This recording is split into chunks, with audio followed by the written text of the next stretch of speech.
pedir, Padre, que quites, limpies, Señor, de los ambientes toda oposición de las tinieblas, toda hechicería, toda brujería que se cierna sobre este lugar, sobre esta congregación, sobre estas familias. Padre, reprendemos en el nombre de Jesús y declaramos santidad y una tierra santa en este lugar. Gracias, Padre, gracias, Hijo, y gracias, Espíritu Santo. Amén y amén. ¿Cuántos dan gloria a Dios?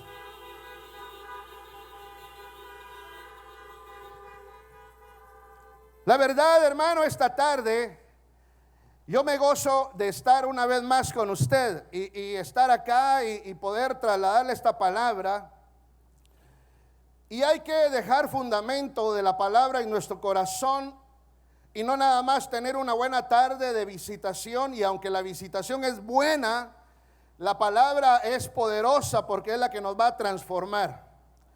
Y a la luz de la Escritura, yo quisiera empezar a poner tal vez la palabra o poder platicar con usted lo que el Señor me indicaba en la madrugada de este día.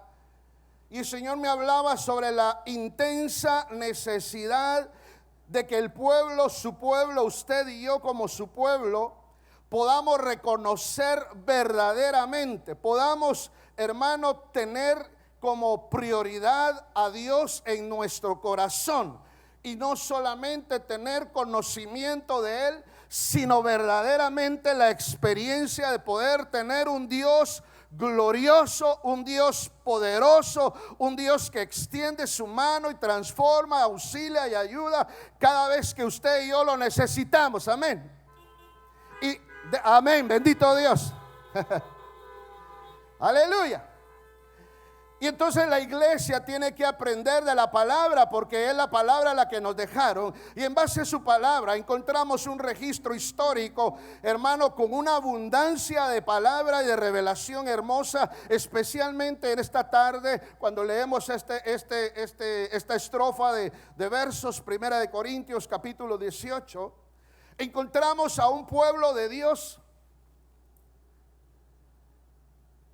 que ya había sido rescatado, que hacía muchos años atrás había estado 430 años sumergido en la miseria de una esclavitud, hermano, destructiva, degradante, y que habían estado clamando misericordia, y Dios envía a Moisés y los saca, y los sacó con poder. Ya había pasado tiempo de eso, ya habían levantado el templo, ya habían tenido la revelación del cambio del tabernáculo ambulante que había sido revelado a un templo físico, y en el templo físico, hermano, ya había la instrucción de cómo poder tener ahí adentro el culto que Dios pedía que se le hiciese. Pero ahora encontramos en esta narrativa, encontramos al pueblo, a la nación completa de Israel, el pueblo de Dios, lo encontramos totalmente extraviado. Lo encontramos totalmente ausente de Dios. Lo encontramos, hermano, por culpa de un liderazgo que se corrompió, por culpa de un líder, un rey llamado Acab, que decidió en su corazón apartarse de Dios, decidió darle la espalda a Dios y arrastró a todo Israel. Los llevó, hermano, a una amnesia, a una separación de Dios, de tal manera que al pueblo de Dios, al pueblo de Israel, se le olvidó inclusive quién era Dios para ellos en sus vidas. Ese es el momento que estamos leyendo en este momento. Este es el momento que estamos viendo en el presente, digámoslo de esta manera. Hoy estamos viendo a la luz de la Escritura un Israel, hermano, que Dios, por medio de un hombre llamado Elías, los está convocando y los está atrayendo a su presencia para poder hacer, hermano, una demostración de poder, y a la vez, hermano, poder atraerlos y liberarlos y poder acercarlos. Pero de la cuenta de ellos no nace el deseo, porque están totalmente alejados. Acab, por su parte, había decidido, hermano, casarse con una mujer cananea, la hija del rey aquella mujer había sido entregada desde su niñez para ser una mujer dedicada al culto a Asera y a Baal, una sacerdotisa. Una mujer que sabía que era la adoración a Baal y que era la adoración a Asera, sabía qué era la hechicería y sabía que era la brujería y el ocultismo, porque era parte del culto en cuanto a las degeneraciones sexuales y las inmoralidades que estaban implícitas en ese culto.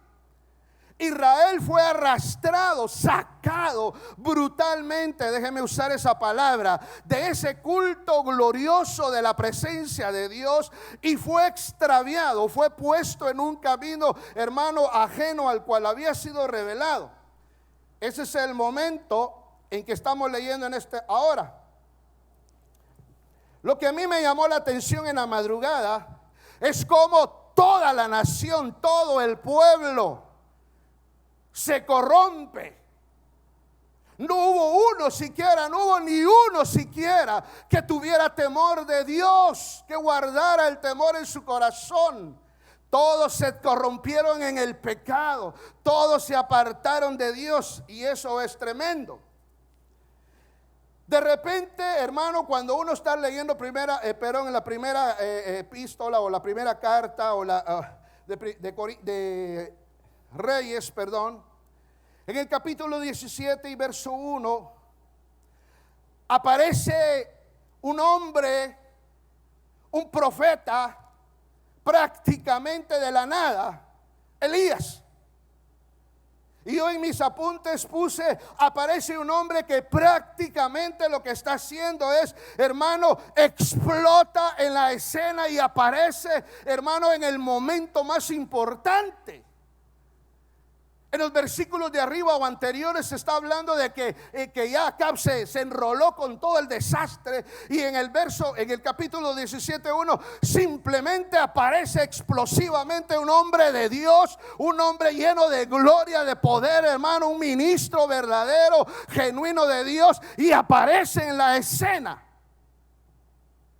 Y es lo que yo le tengo que decir entre tantas cosas esta tarde. Cuando hay hombres verdaderos, ministros genuinos de Dios, Dios les habla, Dios les respalda, Dios los dirige.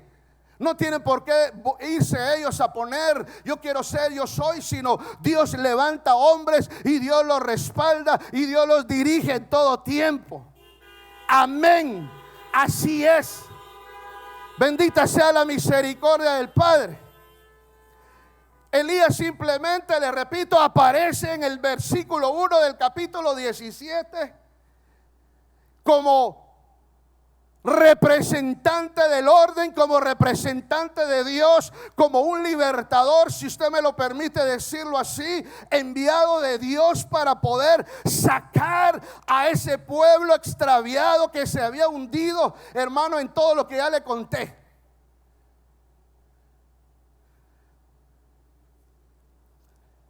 Qué difícil situación, porque nos pone un paralelismo a nosotros en este final del tiempo.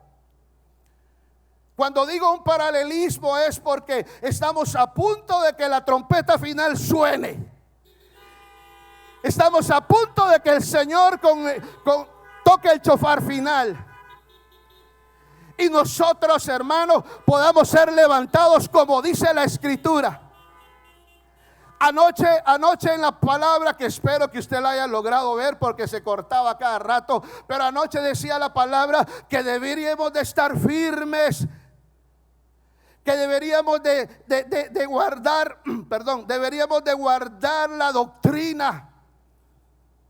Guardar la doctrina es retener la palabra para poder mantenernos de pie cuando vengan las acechanzas del diablo, cuando el diablo, hermano, que el Señor lo reprenda, venga contra nosotros con todos sus argumentos de pecado, con todo su, ¿cómo le dicen acá? Con todo su despliegue de ofertas y buenas ofertas de pecado, de tentaciones, de seducciones. Y usted, cuando esté lleno de la palabra y haya retenido la sana doctrina del Señor, usted puede decirle: ¿sabes qué? Te reprendo, no voy a ir contigo.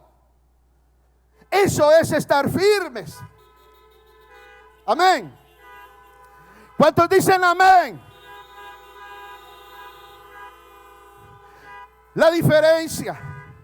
La diferencia entonces de aquel pueblo y de este pueblo es que nosotros podemos ver los errores de ellos para poder aprender ahora y evitar caer en la misma trampa. Evitar caer en la misma trampa nos evitaría terribles dolores de cabeza. Evitar en la trampa, caer en la trampa nos evitaría perder tantas oportunidades. Pero aún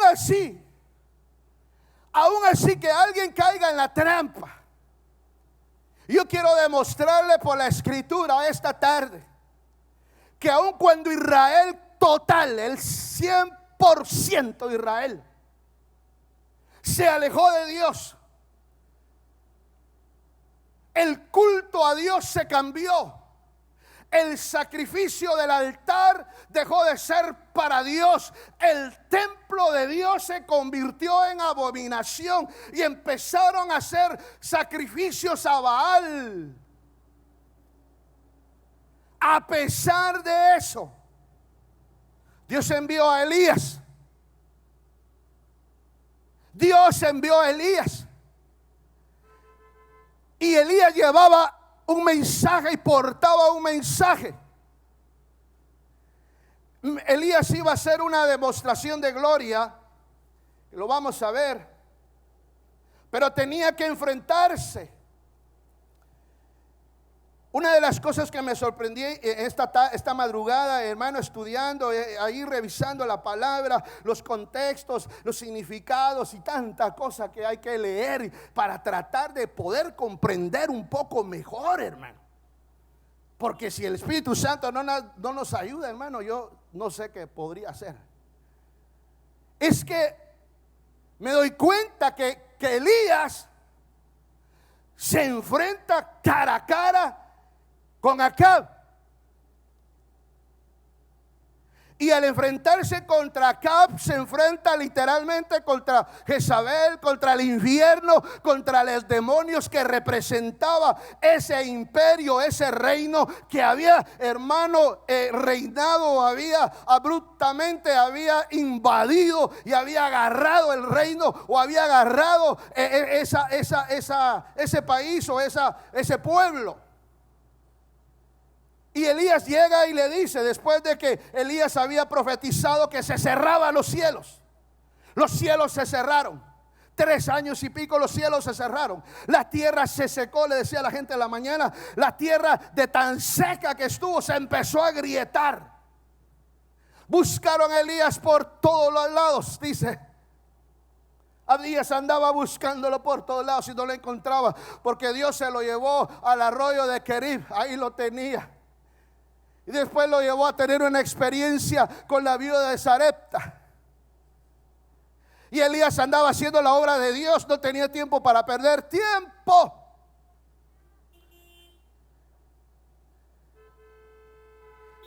Aleluya.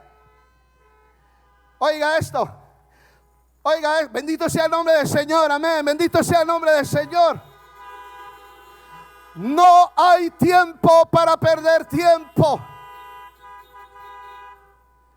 Y Dios le dice, te regresas porque quiero hacer una obra con este pueblo incrédulo, con este pueblo que me ha dado la espalda, con este pueblo que se fue no solo a la idolatría. Iglesia, escúcheme, no solo se fueron a la idolatría de Baal, oiga esto terrible, se fueron a la adoración directa a Satanás. Se fueron con el ocultismo, el esoterismo, cultos a los demonios y a esas deidades paganas. Y entonces Elías se presenta como hombre de Dios, que hay que pararse. Eventualmente usted y yo nos vamos a tener, o es que ya nos hemos tenido que parar por lo menos un par de veces enfrente al diablo y decirle, momento, hasta aquí vas a llegar. No te lo voy a permitir. A mi familia no la vas a tocar. Mi negocio no lo vas a tocar. Es que hay que tomar la palabra y aprender de la palabra. Elías le dice, ¿sabes qué? Acá me vas a preparar 450 de esos sacerdotes de Baal y 400 sacerdotes de Acera. Yo me voy a enfrentar contra ellos. Y lo vamos a leer. Léalo conmigo, por favor.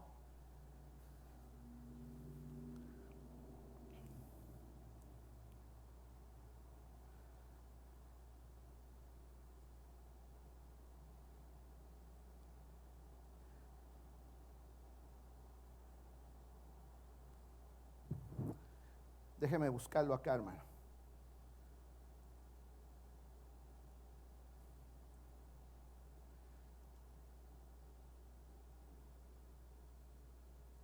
Déjeme buscarlo por acá. Verso 20. Voy a leer del verso 20. Y Acabe envió un mensaje a todos los hijos de Israel. Y reunió a los profetas en el monte Carmelo. Y Elías se acercó a todos, a todo el pueblo, y le hace la pregunta: ¿hasta cuándo vacilaréis entre dos opiniones? Si el Señor es Dios, seguidle, y si Baal es, seguidle a él. Pero el pueblo no le respondió ni una palabra. No, ese es el que estoy buscando. Creo que es más atrás, ¿verdad? 18, 36. Gracias, hermano. Y sucedió que a la hora de ofrecerse el sacrificio, aquí es cuando ya se enfrentaron. Pero hay un versículo, hay versículos antes donde se van a enfrentar y donde él desafía.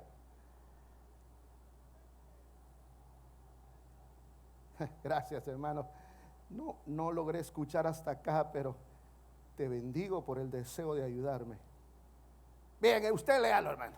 También no me pida, es tan fácil el asunto. En su casa usted léalo. Lea todo, 16, 17, 18. Usted lee mucho la Biblia. Bueno, está bien. Léalo. Pero ahí dice que Elías le dice a Acab que le pongan 450 y 400 sacerdotes para poder tener un enfrentamiento en el monte Carmelo. Lo importante de esto, hermano, es que va a haber un desafío de altares. Y al llegar al monte Carmelo, aquellos hombres que estaban dedicados a ese culto, no le cuento la historia porque es muy larga y ahí está, usted lo va a leer. Están todo el día haciéndole culto, tratando de que el Dios de ellos responda, pero el Dios de ellos no respondió por ningún momento. Por su parte, hermano, Jezabel había logrado introducir en el corazón del pueblo las doctrinas diabólicas que usurparon el altar de Dios. Jezabel había logrado, bajo una estrategia, hermano, de guerra espiritual, corromper el corazón de Acab para introducirse, desautorizando la autoridad, y entrar al pueblo y arrancar. Óigame, por favor, no se me vaya a dormir ahí. Óigame. Amén. Gloria al Rey. Ese cachudo había logrado un cometido como lo logró allá en Edén, como lo logró en otros lugares. Había logrado entrar al corazón del pueblo de Dios, hermano, y arrancar lo que es lo más valioso después de Cristo, la palabra de Dios, la doctrina de Dios. Se las arrancó. Lógicamente, después que le arrancó la doctrina, a la gente no le importó pecar ni vivir en pecado. La gente ya no sintió la diferencia entre pecar allá, pecar allá, pecar allá. La gente le dio lo mismo. Por eso Dios nos ha venido hablando de guardar la palabra. El que guarda mi palabra, ese vivirá eternamente. El que guarda mi palabra, Él me ama. El que guarda mi palabra, yo, dice en el libro de Apocalipsis.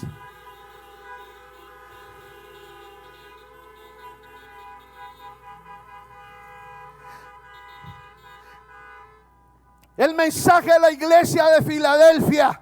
Óigame, el mensaje a la iglesia de Filadelfia. Yo creo que a usted se le había olvidado que tenía un pastor regañón a la hora de la prédica. Óigame, para que me oiga, ¿verdad? Míreme, para que me mire. Había un mensaje y hay un mensaje en la iglesia de Filadelfia. La iglesia que venció. La iglesia que triunfó. Y el Señor le dice, oiga, le dice, por cuanto has guardado mi palabra. Ese éxito es el que esperamos todos tener al final, cuando la trompeta suene, que usted y yo hayamos podido vencer al diablo guardando la palabra, guardando la doctrina, guardando la palabra para poder vencer.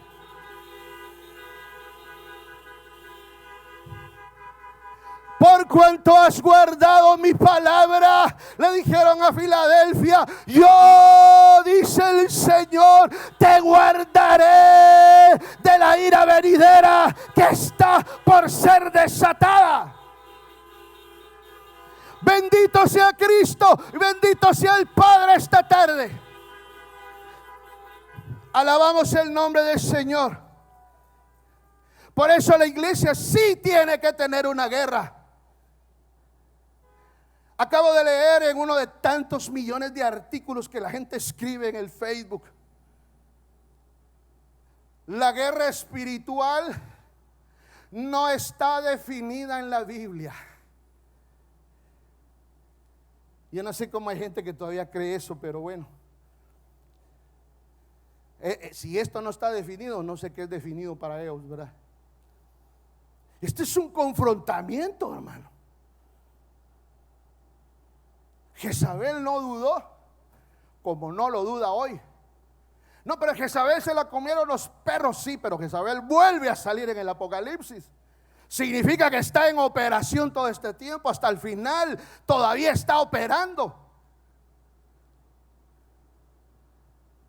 Jezabel había logrado, repito, entrar con astucia, mañas, argumentos, hechicería, brujería, lo que usted quiera, y le quitó, le arrancó la doctrina, la palabra, y le metió otra palabra, otra doctrina. ¿Qué es lo que dice Timoteo en su el apóstol Pablo en la primera carta a Timoteo? Que en el último tiempo habrá una gran comezón de oír, y muchos engañadores van a salir, y habrán algunos que se irán detrás de espíritus inmundos, y otros seguirán a doctrinas de hombres y de demonios. Qué cosa más terrible. Todavía no hemos llegado al meollo del asunto, pero permítame, ya vamos a llegar. Tenemos allá la gente en el Monte Carmelo, no se nos vaya a olvidar. Pero quiero aclararle o decirle esto, que usted como creyente no debe dejarse seducir por la peor maldición de muerte, que es el pecado.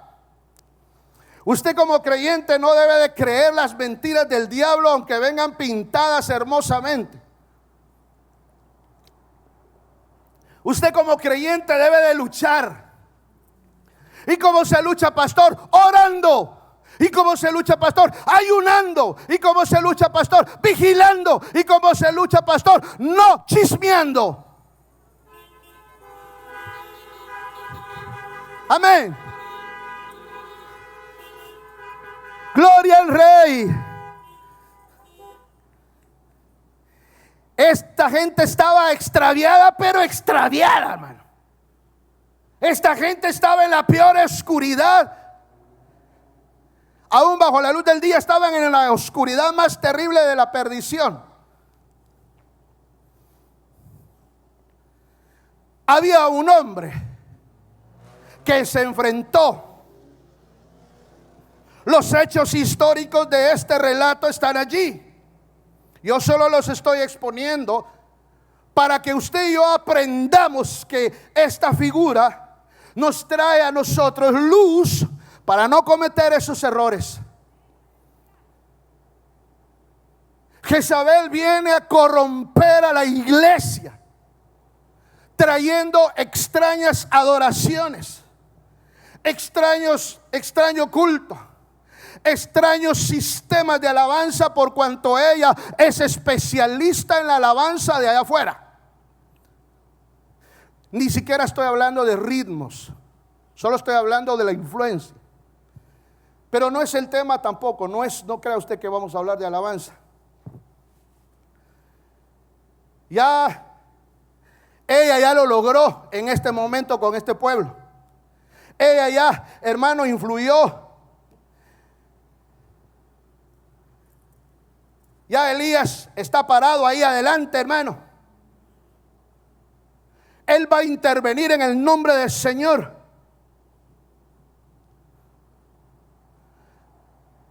Verso 22.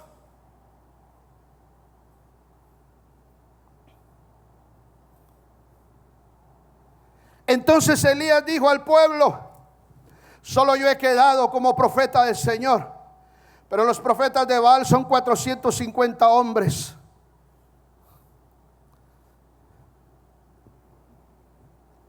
Acaba de decir en el versículo 21, que si Él es Dios, seguidle.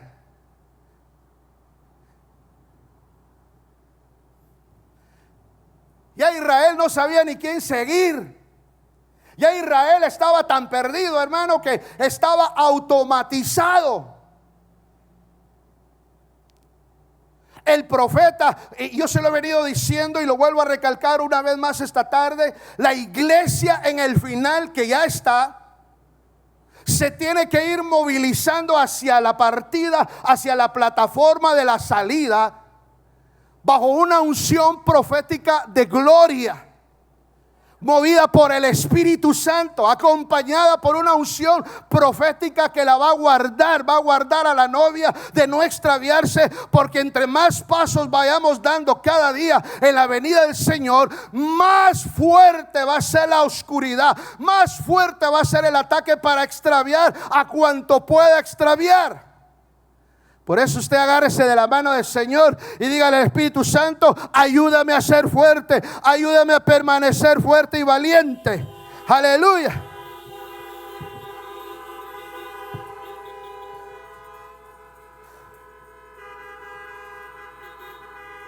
Gloria al Rey.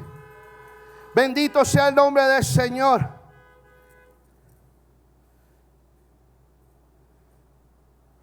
Verso 24. Entonces, invocad el nombre de vuestro Dios, le dijo a los sacerdotes, y yo invocaré el nombre del Señor. Y el Dios que responda con fuego, ese es Dios. Y todo el pueblo respondió: es una buena idea. Estaba tan extraviado el pueblo, tan ausente de la visitación de Dios, que no extrañaba su presencia, que no extrañaba la gloria de estar sumergido bajo la nube de la Shekinah. La Biblia establece que en el Antiguo Testamento, en el tabernáculo, entre el altar del incienso y el propiciatorio donde estaban los querubines, se movía la Shekinah, la gloria, el fuego de Dios. Ahí estaba, y Dios había dicho: yo habitaré allí y hablaré contigo cara a cara. Aleluya.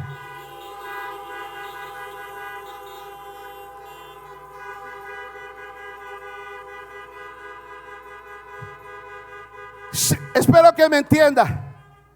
Estaban tan acostumbrados a esa gloria que cuando la perdieron estaban empachados, empalagados. Ya, mucha gloria.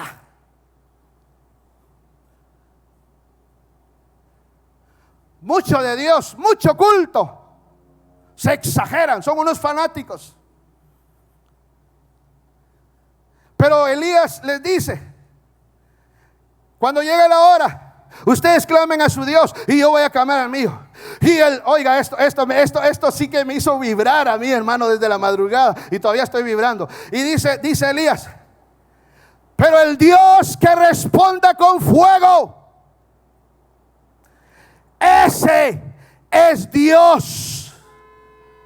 ¡Ja! ¡Aleluya! Gloria al nombre de Cristo. Aleluya.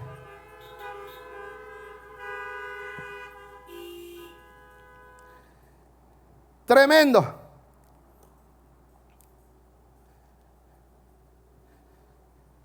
La Biblia establece, ahí siguen los versículos, ya los leímos al principio.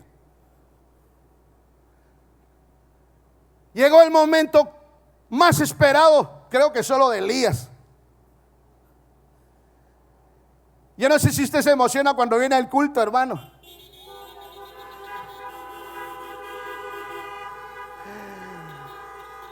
Oiga, pero tengo la sospecha de que hay otros que hay que traerlos así. Vamos.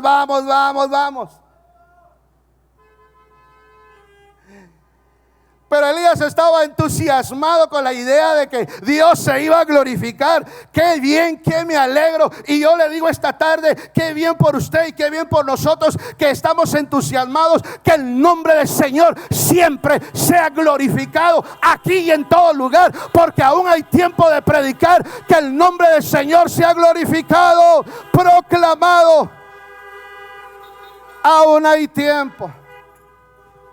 Y Elías llega al cuadrilátero, porque lo que va a ocurrir en el Carmelo, en el monte Carmelo, le decía a los hermanos de la mañana, es una batalla colosal, es una guerra de altares, es una cosa tremenda, es algo, hermano, entre dioses tremendo, si usted me lo permite. Nada más que los dioses, los otros con D minúscula, y el Dios de nosotros con D mayúscula, porque Él es Dios de dioses. Gloria al Rey, bendito Dios. Elías llega a lo que llega. Aleluya. Elías llega a lo que llega. Bajo la inspiración de Dios llega a establecer lo que Israel había perdido, el orden. Lo primero que hace es restablece el altar con 12 piedras, restablece el orden. Ya no había altar.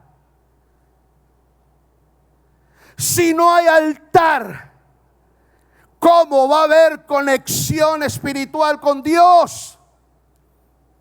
Esto era producto de la decadencia miserable de la brujería de la bruja de Jezabel.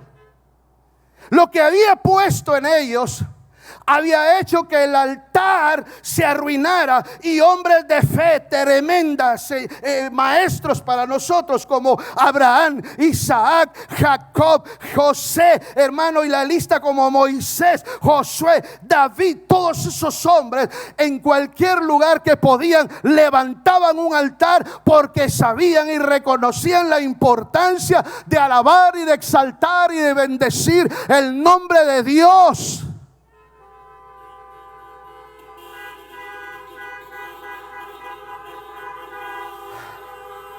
Aleluya.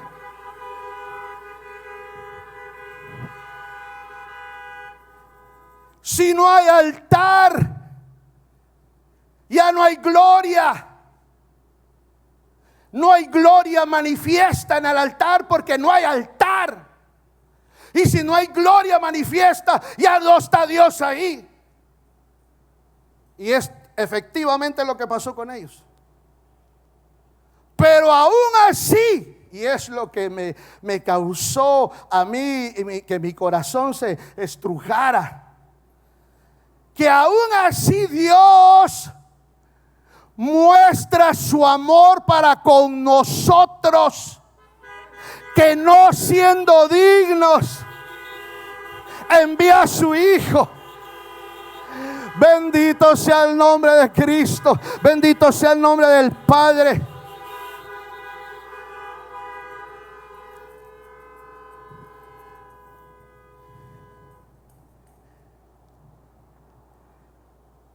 Yo estoy muy agradecido con mi Señor esta tarde. Y quiero avanzar, hermano, porque si no me voy a caer aquí y nos va a caer chaparrón ya. Voy rápido porque ya el texto ya lo leímos, por eso quise leerlo rápido. Elías, bajo la guianza de Dios, restaura el altar. Sabe que restaurando el altar va a haber gloria de Dios una vez más. Ya el buey había sido cortado, la leña había sido cortada, todo había sido puesto en su lugar como debía de ser. Pero él escogió el turno de la tarde, no escogió el turno de la mañana, y eso me llamó mucho la atención. Y fue a propósito. Elías era un hombre de estrategia, hermano. Un hombre respetuoso de la palabra, porque dice la palabra que el sacrificio del holocausto tenía que ser por la tarde. Y si algo había que poner en orden era el sacrificio. Y entonces él dijo, yo tomo el turno de la tarde. Y entonces dice la palabra, al llegarse la tarde, el sacrificio de la tarde entró en el orden. Dice la Biblia ahí, levantó las manos al Señor. Y eso sí lo voy a leer con usted, por favor, léalo. Léalo conmigo. Verso 36, creo que era, ¿verdad? Sí.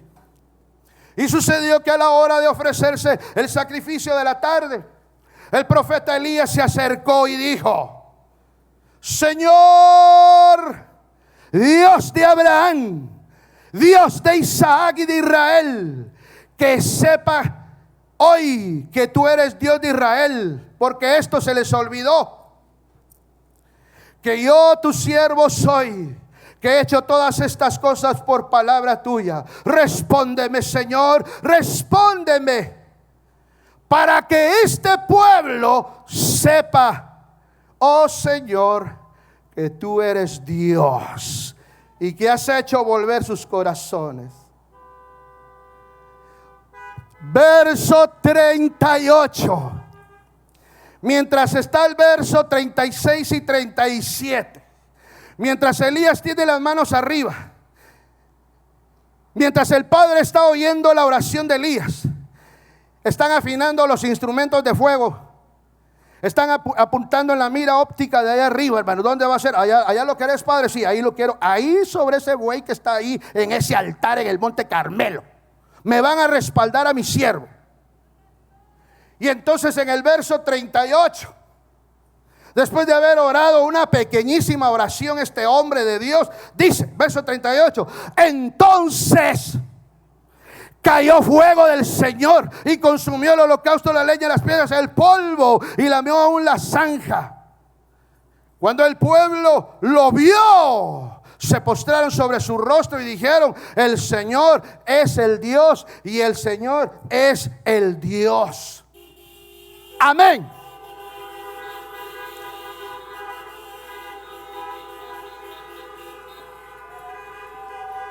Gloria al Rey. Gloria al Rey. Gloria al Rey. Ahora escuche. El pacto sigue siendo, pero el pacto era ya el Dios que envíe fuego. El Dios que envíe fuego, ese es el Dios, ¿verdad? Eso es lo que pidió. Y ahora en el verso 38 dice: Señor, envía fuego. Y Dios envió el fuego. La manifestación de Dios se hizo presente. Hasta ahí habíamos entendido, pero el Señor me explica que cuando Dios envía el fuego no solo vino a consumir el buey, la leña, la piedra, el agua y todo lo que estaba ahí. No. Elías había hecho una oración tan directa, tan objetiva, en pocas palabras, que sacudió el mundo espiritual de una manera terrible, que el diablo ni cuenta se dio cuando Elías le dio un uppercut al hígado y lo mandó hasta la China, hermano. Cuando Elías dice: que sepan todos estos que están cautivados. Denle un aplauso a... Oh, gloria al Padre. Gloria al Padre. No, señores, no era solamente, óigame, no era solamente hacer caer fuego. Ese fuego era poderoso, pero había algo más adentro, y era que al caer el fuego, Dios se estaba manifestando. Era la gloria libertadora de Dios, que iba a hacer que el reino de las tinieblas, que había agarrado a su pueblo y lo había esclavecido, hermano, iba a reventar cadenas, iba a reventar cárceles, los iba a sacar de ese pozo miserable donde ya no tenían nada, se les había olvidado todo. Y el pueblo de Israel ni siquiera entendió la oración. Una oración tan sencilla. Y en su cara les dijo: que sepan todos estos que tú eres Dios. ¿Se acuerda que en el otro texto, cuando él les propone el Dios que descienda al fuego, ese será Dios? Me parece buena idea. Creo que se codearon y dijeron: es justo, es buena idea. Lo miraron como buena idea, pero no sabían el plan de Dios. El Dios que los amaba venía por todos, hermano. Venía a traerlos. Escuche, ya voy a terminar, pero no me puedo ir sin decirle esto.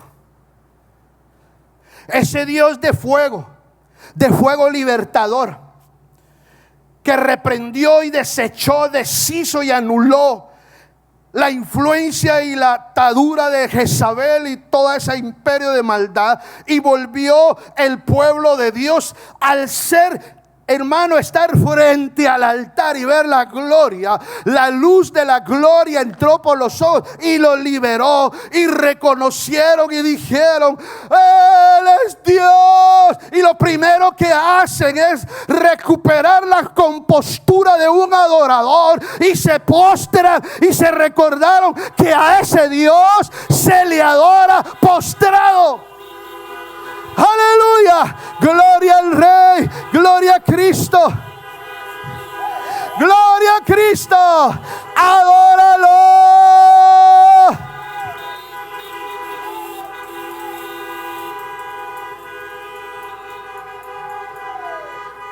Te cuento algo más. Y el pueblo vivió adorando en adelante, y Elías se lo llevaron en carros de fuego.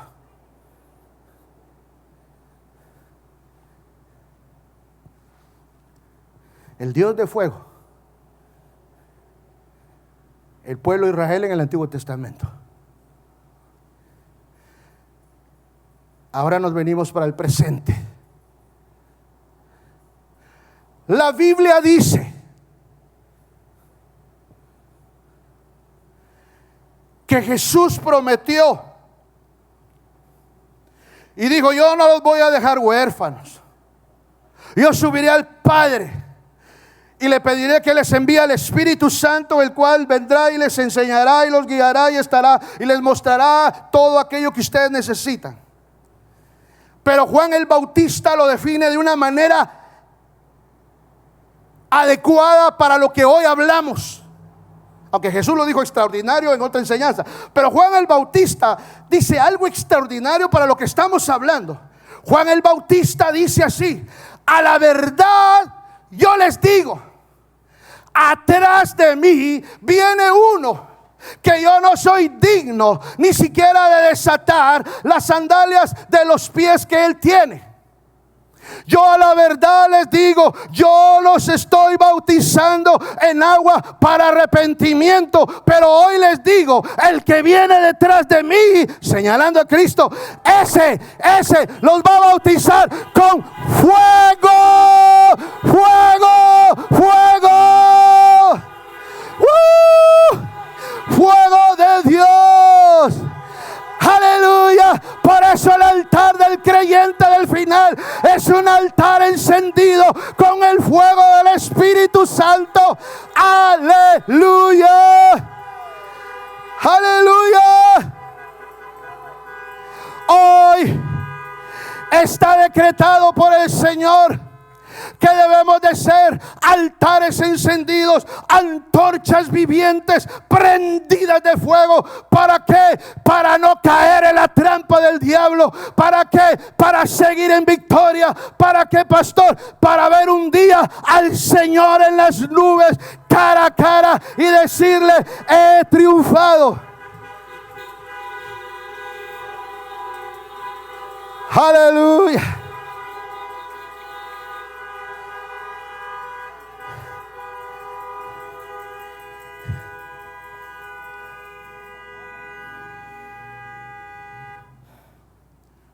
Bendito el nombre de Cristo.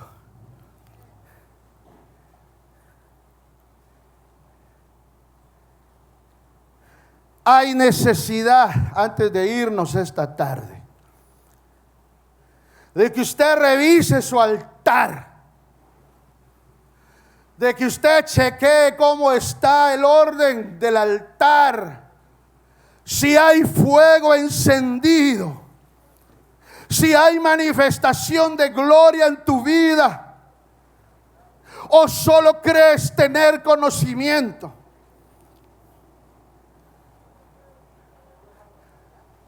Yo creo que esta tarde, al igual que la mañana, hemos sido impactados por la palabra, porque el final se acerca de una manera acelerada.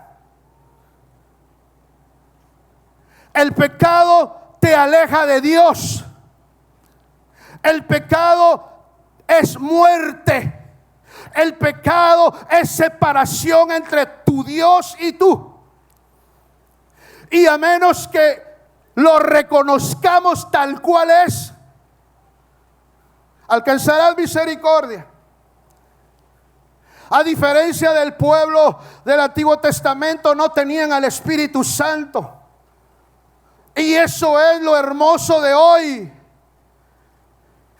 Ellos tuvieron que esperar a un Elías poderoso. Ahora tenemos al Espíritu todos los días, pero no lo queremos oír. No queremos oír la convocación del Espíritu. Y yo le voy a invitar a que cierre sus ojos ahí en su vehículo. Ojalá me pueda oír. Gloria al Rey. Gloria al Rey. Vamos a orar, iglesia. Al terminar, le pido a los servidores nos ayuden a recoger todo. Por favor, gracias. Pero vamos a orar por el pueblo. Padre, te doy gracias esta gloriosa tarde.